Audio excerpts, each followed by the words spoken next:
Je vous donne à présent rendez-vous au 29 bis rue Monge. Pour vous y rendre, vous devez quitter le jardin des plantes, prendre la rue de Jussieu, puis à gauche, dans la rue du Cardinal Lemoine. Nous sommes non loin du Collège de France et de l'École Polytechnique, où bien évidemment l'histoire des éléments va prendre toute son importance. Celle, d'ailleurs, des halogènes, du fluor, du chlore et de l'iode. Alors, pourquoi nous arrêter ici et quel grand personnage illustre et historique, relié à l'histoire de la chimie, y a donc vécu? Le 29 bis rue Monge est l'endroit de l'ancienne rue des Fossés Saint-Victor, où résida de 1818 jusqu'à sa mort André-Marie Ampère. C'est un lieu de rencontre. Dans le cabinet de physique du professeur passe Sainte-Beuve, Mérimée, ami de Jean-Jacques, le fils, et d'André-Marie Ampère, le père. C'est une maison sur 4 étages qu'Ampère a achetée avec sa sœur Joséphine, et où il vit avec son fils, sa fille, et où il cohabite avec 4 locataires, dont le physicien Fresnel et le chimiste Després. Ampère occupe un appartement qui donne sur l'entresol et adore son jardin. Pour la petite anecdote, Ampère et Fresnel sont amis. D'ailleurs, le jeune Jean-Jacques vit lui aussi dans la maison et lorsqu'il a besoin d'une bonne bouteille, il se sert dans la cave de Fresnel. C'est ici, comme le raconte Arago, qu'Ampère fit ses démonstrations sur l'électromagnétisme à partir de 1820. Pendant plusieurs semaines, les physiciens nationaux et étrangers purent se rendre en foule dans un humble cabinet de la rue des Fossés Saint-Victor et y voir avec étonnement un fil conjonctif de platine qui s'orientait par l'action du globe terrestre. Voilà ce que nous dit Arago dans l'éloge d'Ampère. On pourra donc s'étonner dans notre parcours scientifique dévolu à la chimie et aux éléments d'évoquer un physicien aussi reconnu qu'Ampère. Se serait-il intéressé à la chimie ?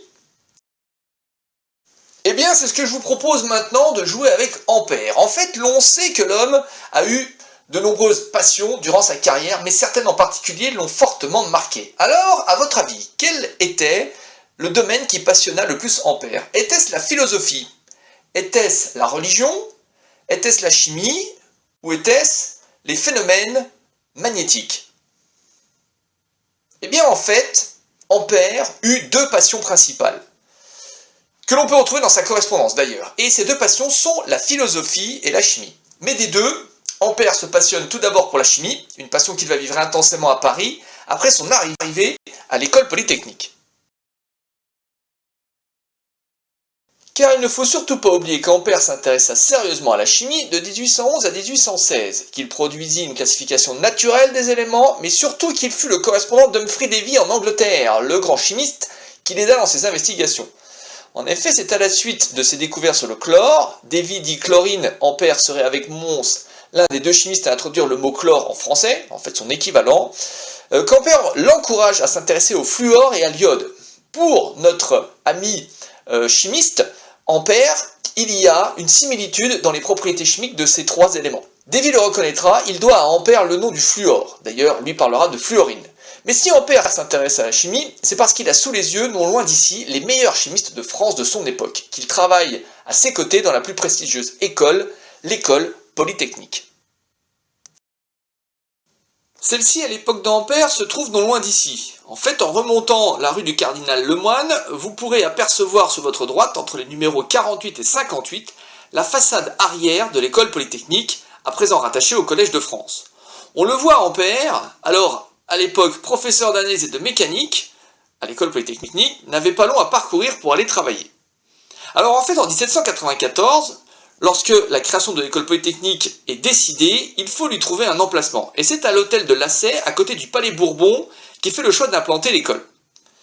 Ampère y loge en 1804. Mais après la proclamation de l'Empire, le 18 mai, l'empereur a besoin du Palais Bourbon et de l'hôtel Lassay pour y installer le Sénat et son président. Du coup, l'école est donc déplacée dans les locaux de l'ancien collège de Navarre, où l'abbé Nollet enseignait la physique expérimentale. Et ce sont donc ces bâtiments que l'on peut observer en remontant la rue du Cardinal Lemoine. Ampère s'y trouvera un peu plus au calme. En effet, en décembre 1804, le cortège du pape allant à Notre-Dame pour le sacre de l'empereur était passé sous sa fenêtre. Nous allons à présent nous retrouver devant l'école polytechnique. Pour ce faire, vous allez quitter le 29 bis rue Monge, remonter la rue du Cardinal Lemoine et tourner à droite une fois que vous serez devant l'école Sainte-Geneviève. Vous poursuivez sur la rue Clovis jusqu'à rencontrer sur votre droite l'entrée de la rue Descartes. Il vous suffira alors de descendre jusque sur votre droite au numéro où se trouve l'entrée de l'ancienne école polytechnique. A tout de suite.